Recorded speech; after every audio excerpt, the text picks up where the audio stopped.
Welcome to Running in the 70s, where we interview, meet, and get to know athletes of all kind who were running in the 70s. I'm your host, Matthew Kleinowski.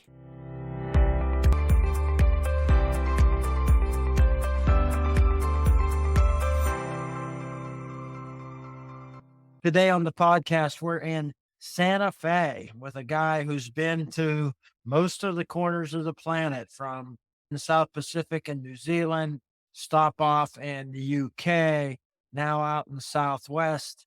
If you've read some running books, you may know him as an author. You may know him as a runner. You may know him as a publisher of one of the early and comprehensive running statistics publications from out in Colorado. Let's catch up with somebody who's old enough to run for president now, Paul Christman.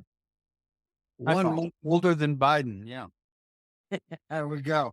All right, Paul, let's talk about your personal running life. When did you first get involved or interested in running? First of all, sports were always big in my family because my dad was a professional football player. He was the last quarterback to lead the Cardinal franchise to an NFL title, Chicago Cardinals, 47.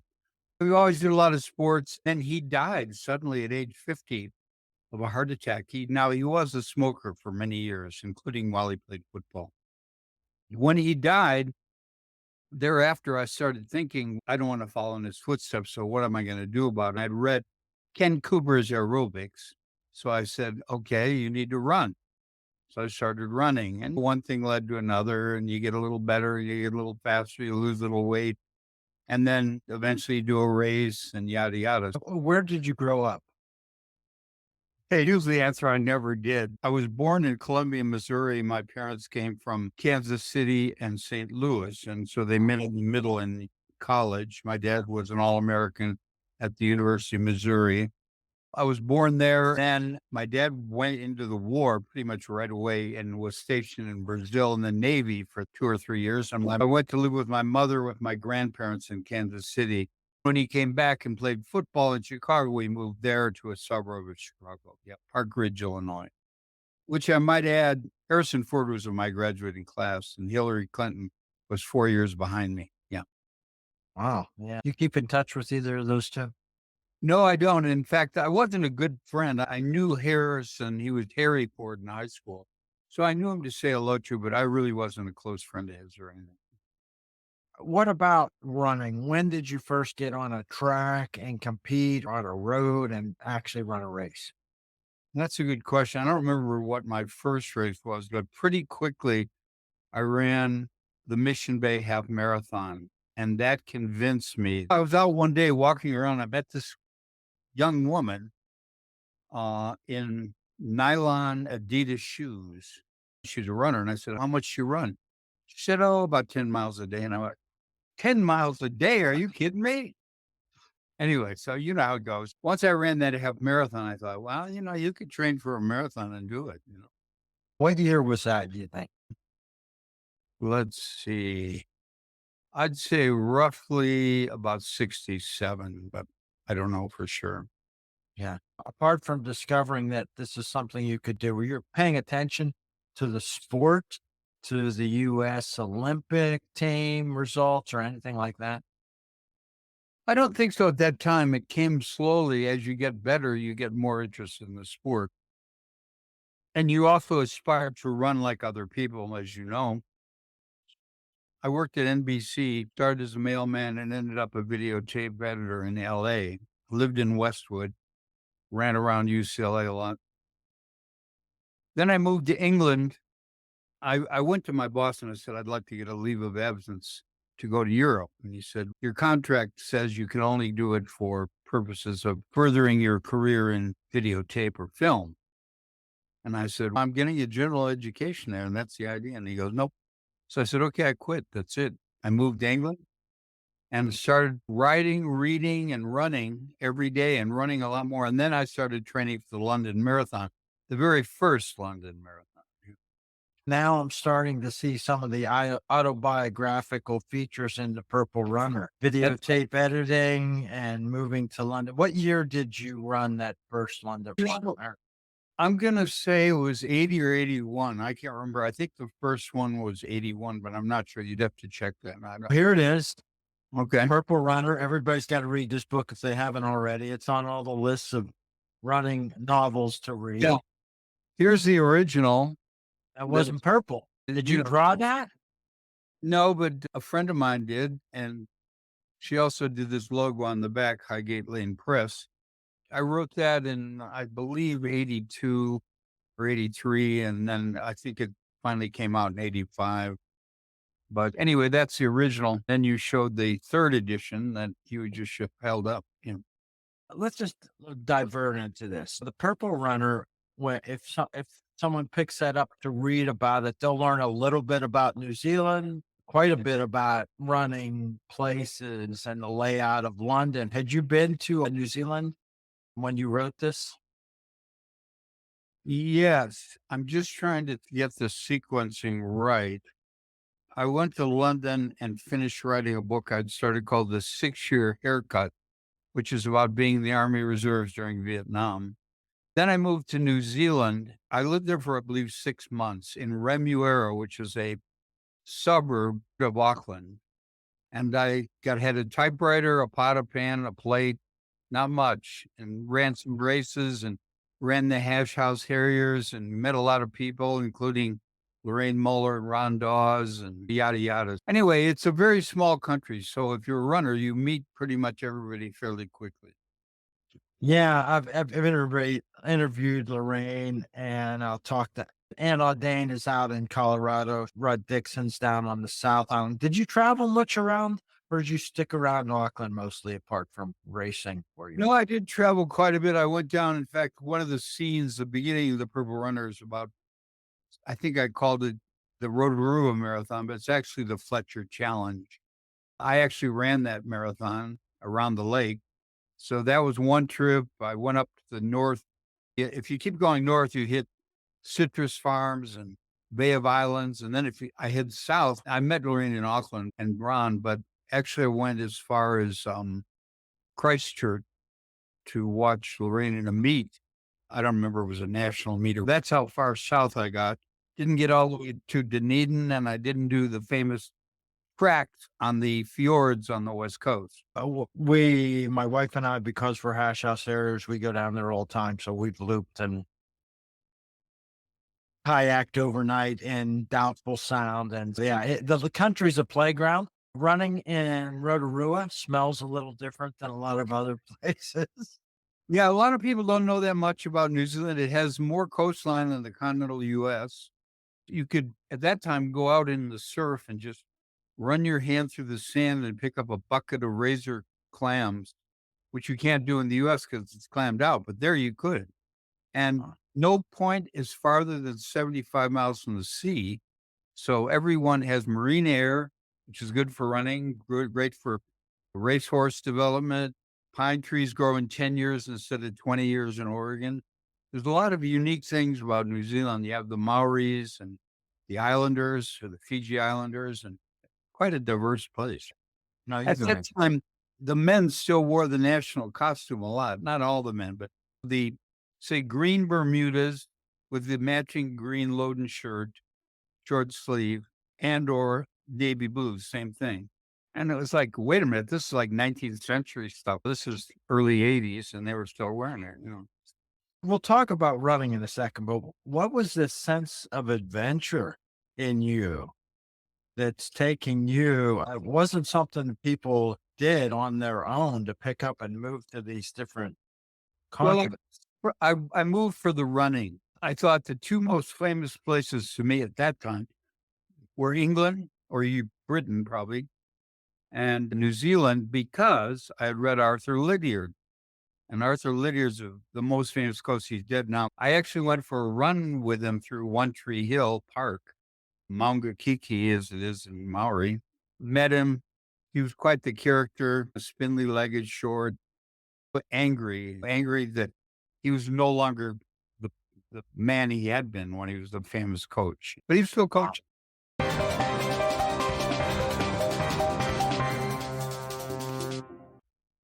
Hey, what about the writing? When did you think of yourself as a writer or think that you could write books? I got bored with graduate business school at Wisconsin, so I went down to the bookstore and got a stack of books. I remember Zen and the Art of Motorcycle Maintenance. Once I started reading, I got more and more interested in writing and reading. Meanwhile, they were drafting 80,000 a month when I got out of graduate school. So I thought, I've got about 2 seconds to go to Canada, get 4F, or join a reserve unit or a National Guard. There were 2-year waiting lists at all the units except for one unit, Troop 4E Cavalry, a highly expendable armored cavalry unit that precedes a brigade into battle, had been recalled in every war. If it doesn't like what it sees, it gets wiped out and saves the brigade. And so I joined that. Then I quickly transferred to the West Coast where I'd gotten a job in graduate school with the Bank of America in San Francisco. So I moved there. That's how that evolved. All this time I wasn't running yet. I'm just party animal and studying a little there, All right, we've had this journey around, so we've already covered a couple continents. What do you have to say about the Purple Run? How did the idea come? Who informed it? And did you know there would be sequel? Um, I when I got out of graduate school, joined that reserve unit, I said, people would not believe this is happening. This kind of behavior, boys behaving badly to get out of Vietnam. Otherwise, you're going to the rice paddies. And I didn't want to kill or be killed. So I wrote this book on a typewriter called The 6-Year Haircut. I still have it. I just went over it again. I'm probably not going to publish it because I don't think it would be appropriate right now. It wouldn't be politically correct. Laughing at behavior during Vietnam. Then, when I told you I moved to New Zealand, I really became more and more interested in running hash house harriers. I joined a local club. So I started writing and I set myself a goal. I think it's important when you write to have a goal. My goal, I believe at the time, was either 3 or 5 pages a day, typewritten on a typewriter. I would stick to it and I might go for an early run and then write or write and then run, but I always got it done in the morning. So it came very quickly. The first draft of the Purple Runner was done fairly quickly because of the, I think it was a little somewhere around the 200 pages. Oh, first I went to a coffee house and I thought of the characters I want to do and the story. That's important as well. I love to outline. Dickens would do up to 60 pages when he outlined. Some people never outline. They just start writing and keep going, but it's hard to get to the end. And it's hard to have a good story if you don't know where you're going or who the characters are. All right. You were a runner for many years, more like a 3-hour marathoner than a 2-hour marathoner. That's right. But so how did you inhabit the mind, the training, the performance, the timing of the Purple Runner Well, to challenge the world best? first of all, as most people know, the Purple Runner is an amalgam, but two of the characters of which were based upon Steve Prefontaine and the other one, Jerry Lindgren, who had disappeared.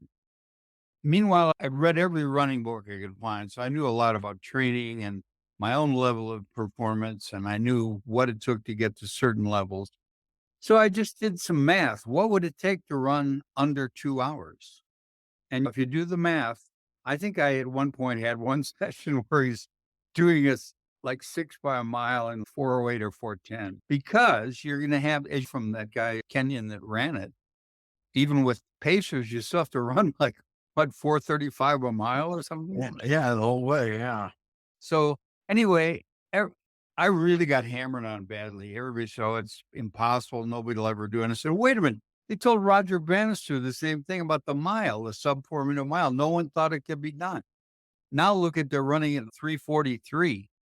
So the point is, I said, it'll happen, but they were right. It didn't happen for 30 years after I said it would happen. What was the running scene in around London?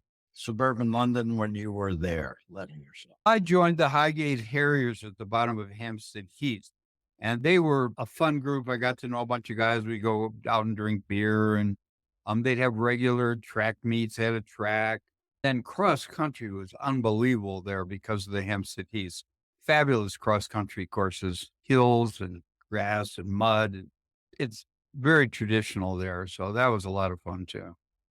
How competitive were you as a person? Not very, because I wasn't good enough, and also because my father was famous, I really didn't want to try to outdo him, even in running, and yet I did want to get better and better. And then my ultimate goal was a sub 40-minute 10K, which I did. I think my best was 38 or 37 something, maybe even 36. I can't remember. Anyway, then the marathon, I wanted to break 3. Everybody has goals, but once I broke 3, I ran 2:58 in New York and then 2:56 with a tailwind in Boston. That was it.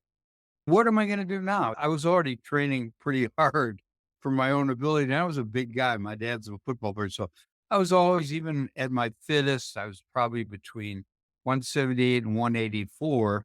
Wow. And Yeah. I'm trying to think of the world record holder from Australia. He was 6'2".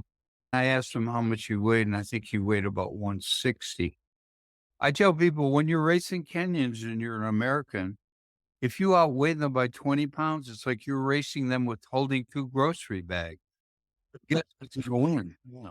It's, my thought was the same. I got it really thin for me, for my size, and I'm pretty much a mesomorph, not an ectomorph. And that was the best I figured I could do. And I was getting older. I was over 40. I thought, whatever, I'll keep running, but those goals, I attained them. That's it.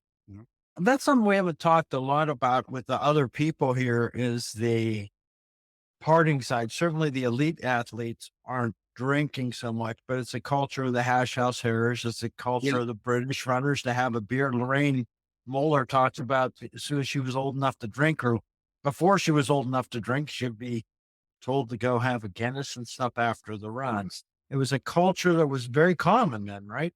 Absolutely. Yeah. I always thought most of the runners I know, including, I don't know if you'd mind this, but Rod Dixon, were heavy beer drinkers, and they would drink a lot of beer. We had one guy in England. He was known for finishing a marathon. I can't think of his name now, but he would drink up to 29 pints after a marathon. Yeah. Ah, It always sounds like Andre the Giant. Yeah. Yeah. So you're right. Hopefully, eventually, as you progress through the decades, your body tells you you cannot recover from that amount of alcohol anymore. You pare down. And like right now, 3 or 4 nights a week, I have 1 or 2 drinks. And if I go to a dinner party, I have a 4 or 5 glasses of wine. But I might have 1 or 2 or 3 nights I don't drink just Yeah. because my body can't handle it anymore. And certainly Arthur Lydiard too was a Yeah. beer man. Yep. I want to talk about some of the people that you've passed by and gotten to know that made an impression on you that either informed your books or that you became especially interested in their stories of. Well, there are quite a few that influenced it. I mentioned in the Purple Runner, I mentioned Salazar, and trying to think of the other one from Australia. Anyway, yeah, we had a big group in Boulder one time. A bunch of them lived in the Wonderland Hills. Very famous, Priscilla Welch and Frank Shorter and Arturo Barrios. There were like 10 famous runners living there at one time. Sometimes on a Sunday morning, we'd start out together, meeting Rob DiCastella. That's something. He would actually run like an 8 or 9 minute mile to accommodate people starting out. And then gradually they'd pick it up and you'd say goodbye because you were going to run slower, but it was fun. And then we'd do a lot of potlucks and Thanksgivings and Christmases where people didn't go back home. We'd have these long tables with 20 or 30 runners, and nothing would ever be left. People would just tear through it. Runners can eat more than anybody if they're running 60 miles a week or more. Yeah. Yeah. All right. Did you run at Potts Field? Were you on the track? In Boulder? Yeah. I did some workouts on the track, as did everybody else, but you ran Sometimes you drive up into the mountains and run the Switzerland Trail, an old railroad bed that went up 26 miles to Ward, elevation 9,200 feet. Or you'd run in mountain trails. There are all kinds of mountains. It's right against the Flatirons, or you'd run. Some ran on the streets, and there are all kinds of trails east of town that you can run on that are flatter if you want a flat run. So it was a really nice place to run.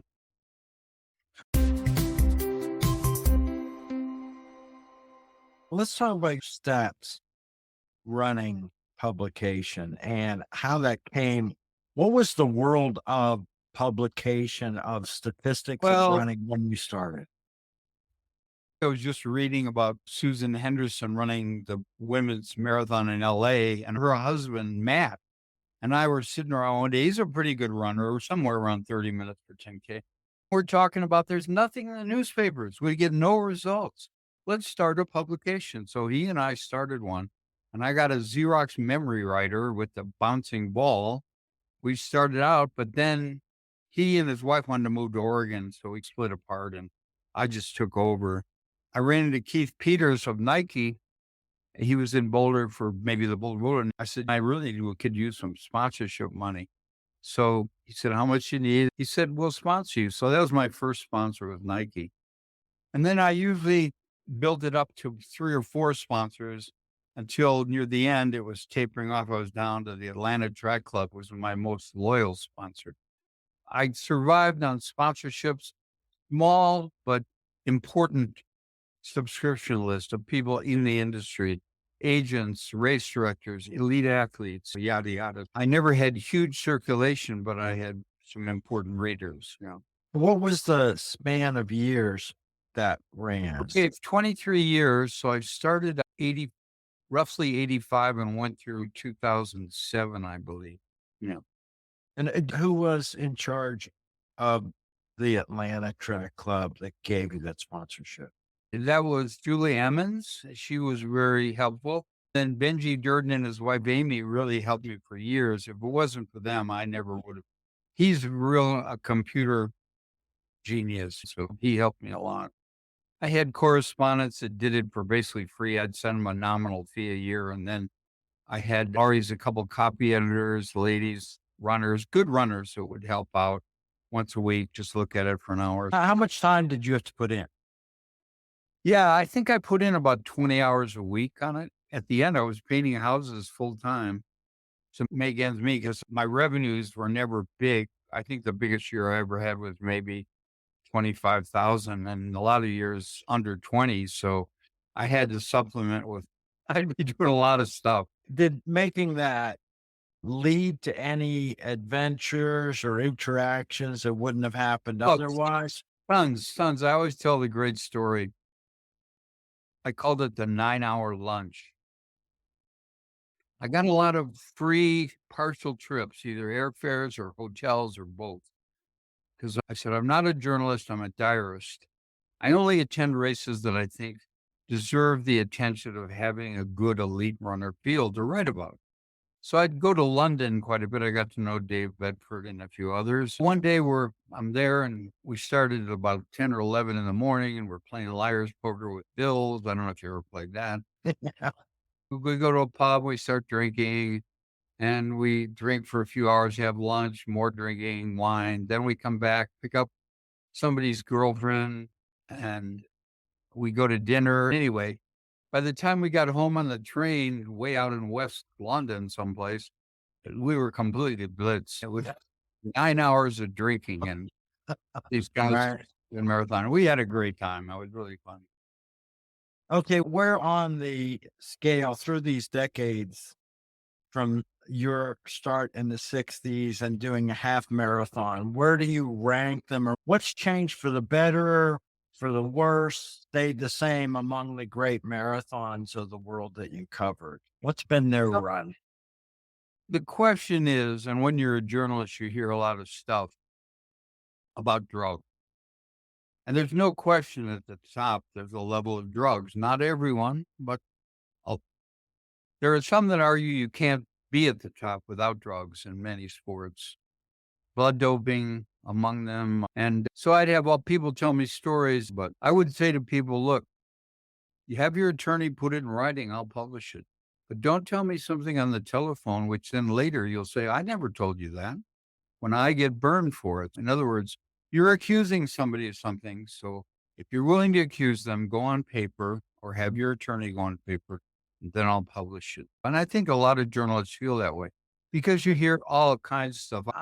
Over time, I had probably at least 10 known runners that you'd know the names of that people would tell me he's doing the juice or he did blood doping. And I remember one famous runner who still active did as a coach, and he said to me, I don't think the Kenyans are doing anything to you. Do you? Like, let's put it this way. The average wage in Kenya is $270 a year. Somebody tells you if you take this magic substance, you'll make 20 to 30,000 in 1 year. What's the question? Not everyone's going to do it, but some are. That's the point. Sure. Yeah, there's a famous football soccer player who donates money and changes the life of village. And you got to see people saying, "Hey, I can change the life of my family and my village if I win one major marathon." Yeah, it seems impossible to resist for everyone. And you've been in this for a long time. Part of the knowing everybody reading your publication. The sport is not without scandal the whole way through, from marriages, broken marriages, misbehavior, all that stuff. Sure. And some of it's been told, some of it's custom knowledge, but not talked about. The US, what's your reflection on, say, the period of that 70s through 2008, the ups and downs of US running? It certainly had peaks and valleys. Is that just the nature of the sport? What do you think about government involvement, professionalism, that kind of stuff? I think Americans in general, and this is obviously not everyone, grow up not getting nearly as much exercise as, say, an African, running to and from school and eating ugali and not at McDonald's. So typically, an American, no matter how much they train or how good an athlete he or she is, tend to be heavier than their counterparts. So for distance runners, that is influential. And right now, you see Ethiopians and Kenyans winning a lot of distance races, not so many Americans. However, that said, there are the people that are doing the work or have the body type, the ectomorphic body type, or what have you. I think America has done pretty well competitively in middle distance and sprints. But in terms of long distance, I think, again, when weight is such a factor, and most American runners are carrying 10 or 20 pounds more than their African or other counterparts, that is a significant difference. And they're running as well over 5,000, 10,000 of the marathon. Not always, because there are people who can do it. But if you look at, say, the people that are running close to 2 hours in the marathon, males, whereas American men are generally running more between 2:04 and 2:10. And I think there again, we're talking body type, cultural growth while you're training, you're eating at McDonald's, you're driving everywhere instead of running. And there are a lot of factors, but again, if a Kenyan weighs 120 and you weigh 140 and you both do the same training, who's carrying the two grocery bags? Yeah, that's great. What about the path arc of your writing? That you branched out of writing just about running. You've returned to address the Purple Runner's later exploits. And Yeah, I wanted to talk a little bit about some of that stuff. So I've got them here. So I'll just hold one up. While I'm being a librarian and substitute teacher in Santa Fe is my 10th career or whatever, I was still always writing. So this is a book called Skins of Lightning. It's about a teacher who decides his kids are not motivated or disciplined enough. So he introduces cross country teams. So that one book about that. Then I wrote another one called Santa Monica Dead Palms. This is a book about performance enhancing drugs for both track and field athletes and men, and without revealing too much, there are quite a few people in here that are loosely based on real life characters. And I think that's true. Most authors do that. Or they're amalgams of people based on real life people. And that one has runners behaving badly a bit in it, huh? Yeah, as you and I discussed, there is a noted runner from a state that we know of that, as a sidebar, was, for lack of a better method of expressing it, turning tricks for money. Yeah. And she ends up with one of the lead characters in the book, and they discuss drugs in the sport, etc. So anyway, then people always said, "What happened to the Purple Runner? He just runs away at the end of the marathon." So that's where I came up with this book, which Put him on a bike, yeah. yeah, he's now a cyclist. He still runs, but he's more of a cyclist in Boulder. This whole book takes place in Boulder. It's a lot of the characters in that are based on real life people. This is a Tanzanian who I got to know, and you would know his name if I said it, but I'm not going to say it. But anyway, it's got a racing conclusion, and they form a club called the Holy Grail, and they discuss ethereal topics. Because we actually did that in Boulder one time, a bunch of us, some of which were runners and some weren't. But And what kind of personal feedback did you get from maybe some of the people who saw themselves in the book? For Purple Runner, you use a lot of first names of people and everybody knows who you're talking about. It wasn't scandalous. It was just reference to great runners. What kind of feedback did you get when Purple Well, Runner came? actually, I haven't, because very few people have read any of these books. My marketing skills are limited. I'm working on that. Whereas I've sold a lot of the Purple Runner, thousands of copies, I can't say the same about any of these. So the answer is nobody that I have vaguely hinted at might be a basis character has gotten back to me. I don't know who's read it and who hasn't, but sales have been limited and I need to get on. Okay, maybe we can help here. Finally, there's one more. It's the sequel to Santa Monica Dead Pound. The two young women in this case can both run under 2 minutes for 800 meters. It's like a Charlie's Angels, and he's a runner, but they're all private investigators. What's a Oh, the Farolito's shadow. Farolitos? Okay. Farolito is a Spanish term for lantern, a little lantern. So the little lantern shadow, but this is about drug theft in Santa Fe. But there is a chase scene where one of the females has to chase somebody. The Purple Runner has got some just great intrigue of this underground lair. Is that based on anything? Or is that out of your mind? Or it's a little bit of spycraft? In the Purple Runner? Like what? Give me an example. I don't know what you're referring to. The runner would have a key in the tree trunk and peel back a bar. Oh, yeah. Yes. Good question. I was staying with friends in Southwest London, and they were helping me look for a place in the paper. And they spotted a place in Highgate, which is near Hampstead. These are both north of London, right on the Hampstead Heaths. And it turned out it was in the back of a National Trust house, right on the Heath. And it did have a giant redwood tree on the property and a monkey tree.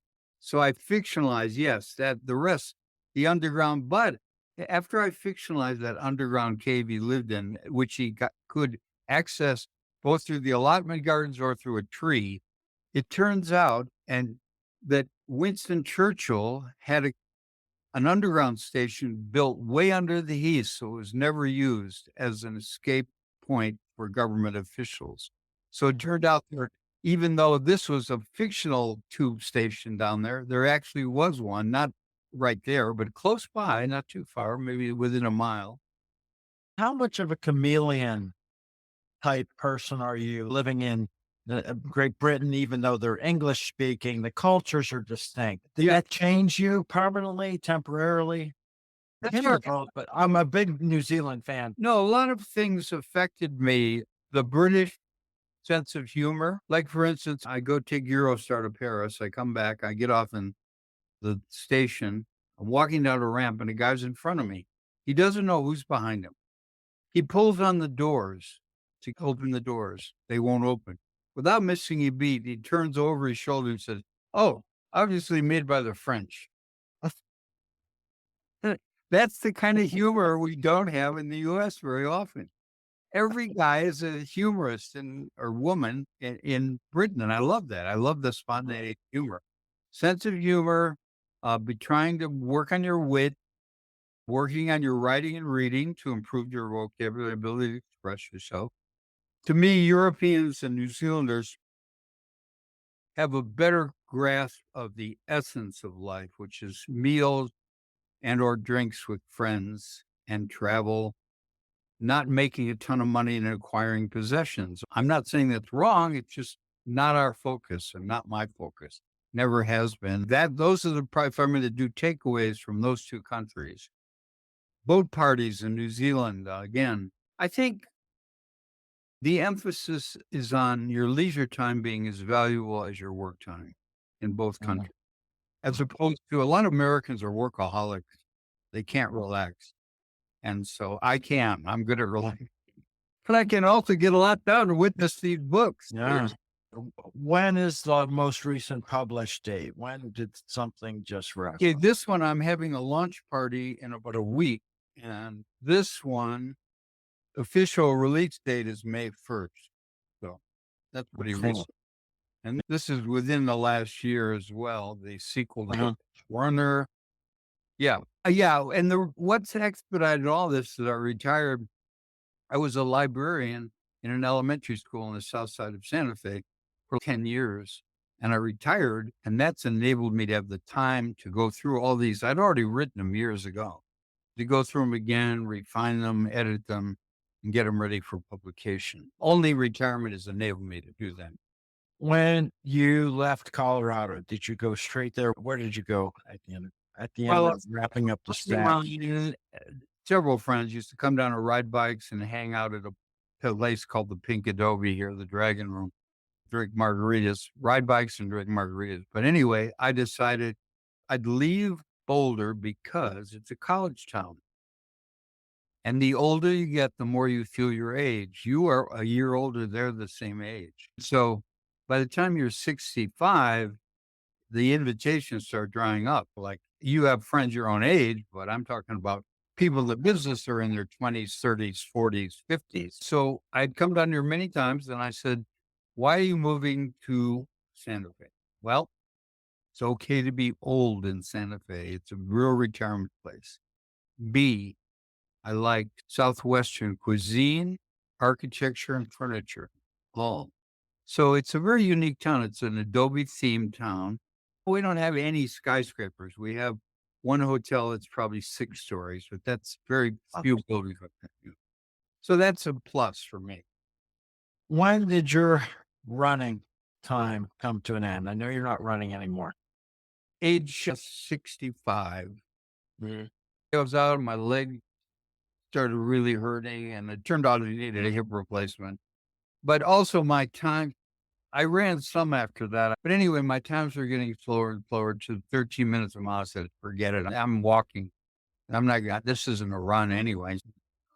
So We all have to make these transitions from either you're competing and you're not as competitive, or you're unable to do something that feels like it did when you're in your mind, you're still 18 or 21. Did you see other people in the field as acquainted with so many people and interacting with them, people talking about how am I going to deal with this? Sometimes people will have something happen, an injury, take them out, and they'll disappear from the community because they're just like, I don't feel part of it. We don't have to have names, but stories or thoughts of those transitions in life. And as you're a writer, have you written about that? Or are you still writing about people in our heyday?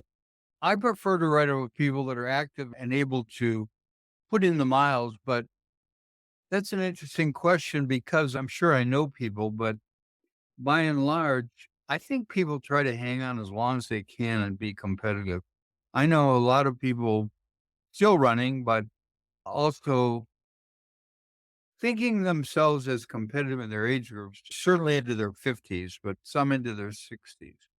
So it's more of a slow attrition rate where they just, you don't see them in races anymore and you're not there anymore to see them. Yeah, So like you said, with the change of the invitations coming less as you age out of the key parts of the business world or the active world, that can be a part of it. What are you doing for goal setting then? I've got two more books that I probably won't publish because, again, I don't think they're politically correct. But then I swim twice a week and walk. This morning I walked in the mall. I walked 2 miles. I've got a few health issues that mandate that I take it easy. I take a couple of days off a week or I can get run down and yada, yada. But in terms of goals, I think I'll probably decide to write one more. And I'm not sure yet what it's going to be. I've thought about different possibilities of, for instance, a third sequel to The Purple Runner, another sequel to the mystery series, or something just entirely different. I really like doing stuff, but I'll probably always put a little running in it, even though I don't run anymore. Yeah. Just because I have a real fondness for all the memories and the great experiences. And of course, the greatest thing, not the greatest thing, another tangent is how a lot of running over time assists you with longevity and the ability to eat and drink more, which Mm, you enjoy eating and drinking, which I do. Is sure. now as you get older, you still have to pare down. There's no doubt because you're not getting as much exercise. But it really helps over the long term. And I'm still here right now. Some of the people you mentioned that were supporters of yours, like Benji Turner, you're still in touch with those people from the days. Sometimes it's been a while now, but until recently, I would go up to Boulder because I lived there for 20 years or so. I'd go back, visit people there. I still know a ton of people there, and a lot of them are still there. Like Lorraine Muller still lives there, and many famous cyclists, climbers, runners, they all still live there. Frank Shorter, I think he still has a house there. And Arturo Barrios lives in the next community over. And over time, I've had meals like last time I was there, I had a couple of breakfasts with Steve Jones. He's been a good friend. He actually, believe it or not, this is a former world record holder, painted houses with me for a while. He's a working class guy. He got some tattoos on his arms. Yeah. So do you go up the ladders? When was the last time you painted a house? No, I could, but the answer is no, I don't want to, nor will I. If I had to push him to shove, I could do a low ceilinged interior, but I wouldn't want to be on a high ladder outside in a house now. No, not anymore. I did a lot of that. And I did a lot of also painting as opposed or rolling as opposed to spraying. I did some spraying, but I usually hire somebody to spray because getting it exactly right, you had guys that really can do it well, and you're better off just painting them. So when I Yeah. paint, yeah. I came from the mid 70s, Western Pennsylvania, and there was the Western Pennsylvania, New York guys. Some of them were very near elite runners that were out in Boulder. Mark Muggleton, Pete Lucas, Steve Francis, this era there. And they would all work in the shoe stores, go Did run. did you say Steve Francis? Yeah. Steve Francis designed the logo or top of the cover for the first running stats, the original logo. Really? Steve, that is now a emergency room psychologist in New York. Wow. This is Steve that went to NC State and was, I don't know where he went to school, but he lived in Boulder. yeah, he lived in the dungeon, I think, maybe with his.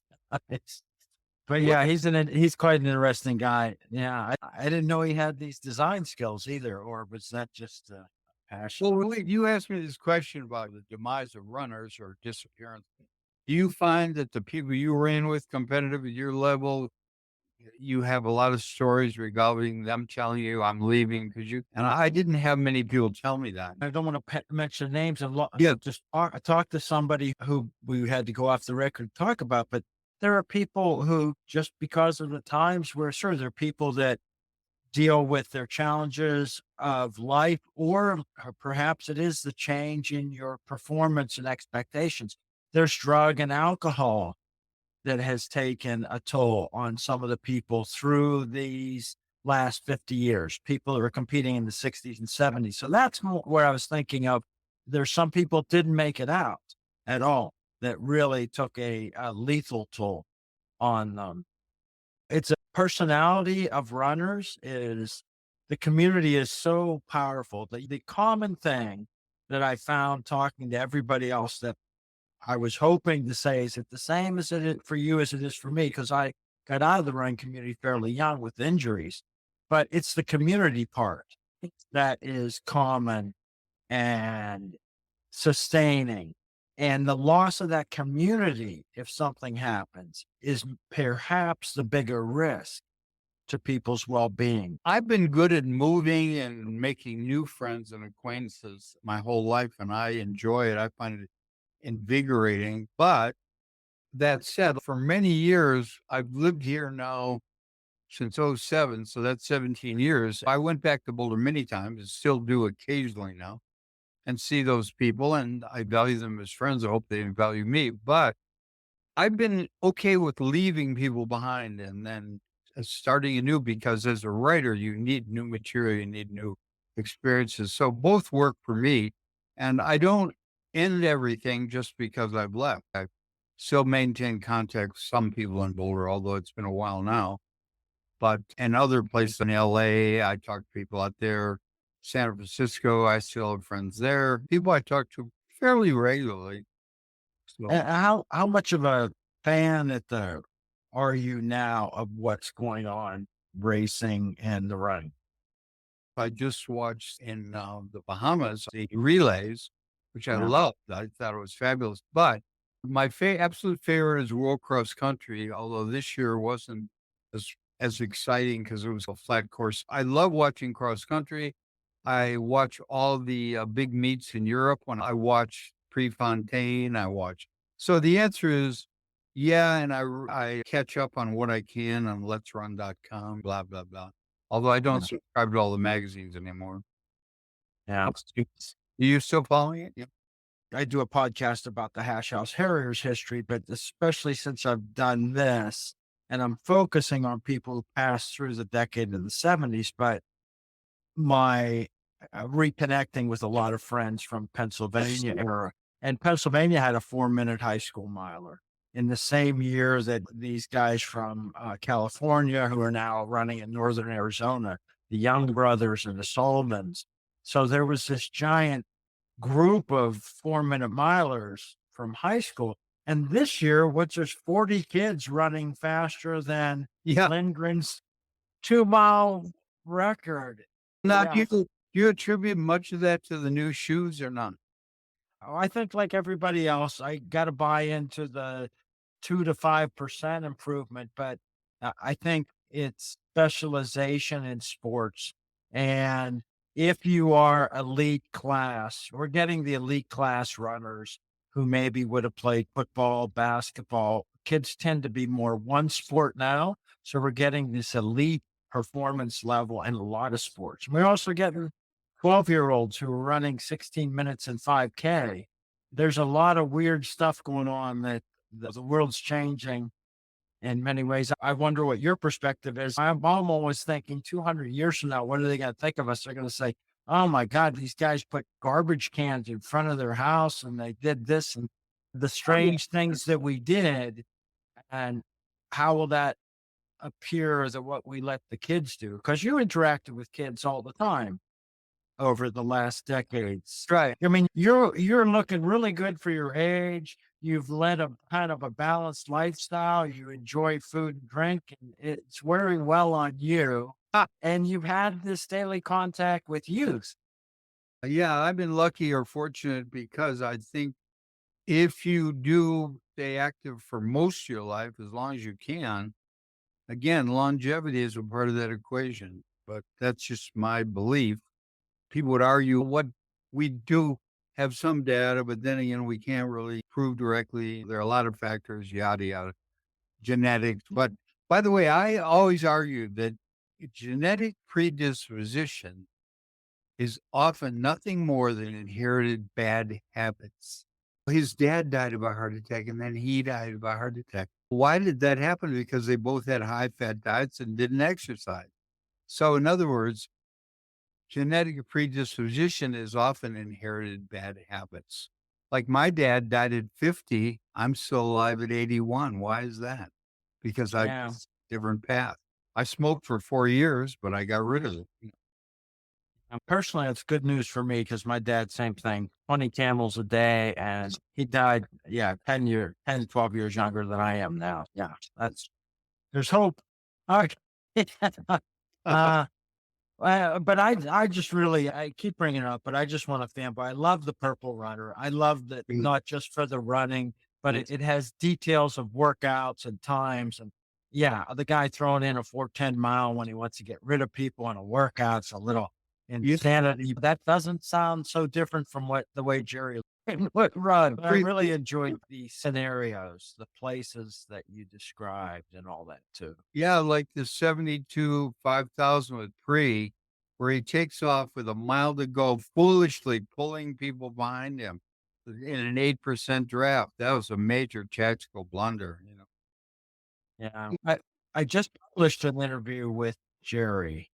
You mentioned it. And what did he reveal that was of interest? I have to call him back. We talked for about an hour and he's in Hawaii. So it's 10 o'clock at night for me. And so I need to just coordinate that with him. Yeah. The amazing thing about him is the specificity that he remembers things. I asked him, tell me about that race with Billy Mills, where they tied time wise for the 6 mile world record. And he went lap by lap. Wow. That is, I can remember times, but not that. Not that. But there's stories that I've heard about Jerry, or we just mentioned and didn't record, like when he went to Russia and he got there before the team and he went running and he got grabbed by the KGB and brought him back in. So where are you going? And he's just, I just went for a run. I got out of the airport and started running. And just 18 years old, the astonishing to me is how young he was at that level and coming from his background and the way he faced the challenges and his whole psychology of it.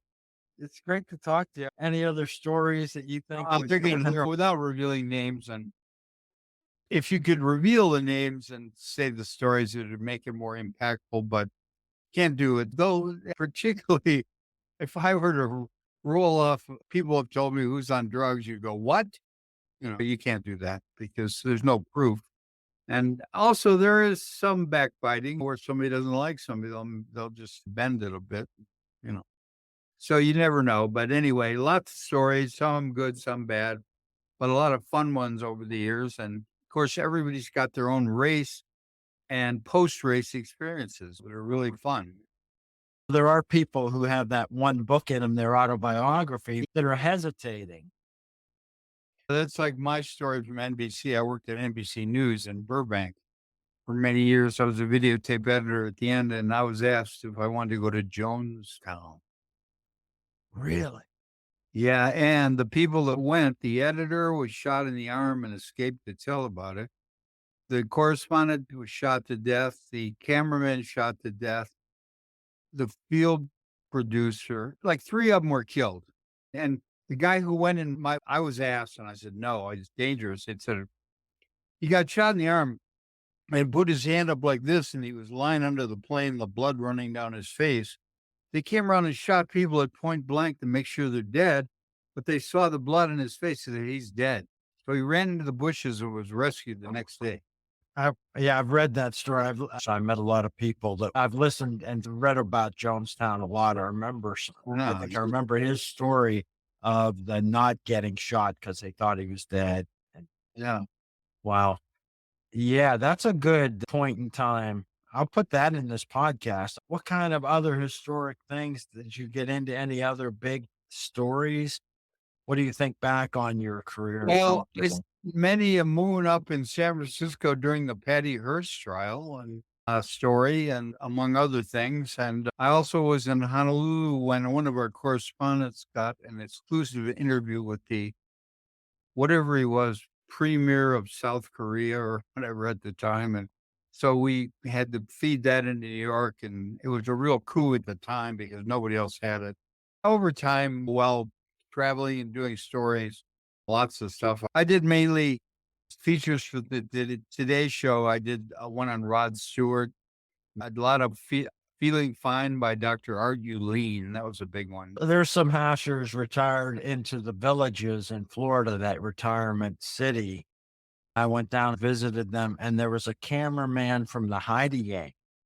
And he told me the story of, I'm telling them, don't switch away.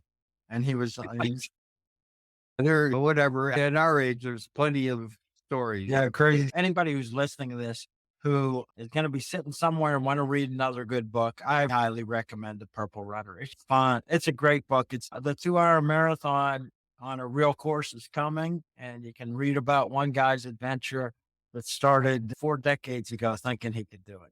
That's right. So, all right. I've been looking forward to talking to you for a long time, Paul. Thank you for all your time. Thanks.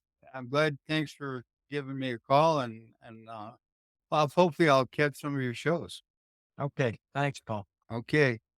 I hope you enjoyed another episode of Running in the 70s. Voices, stories, and memories of athletes who were running in the 70s. Until next time, wherever you are, keep looking forward and don't forget to look back.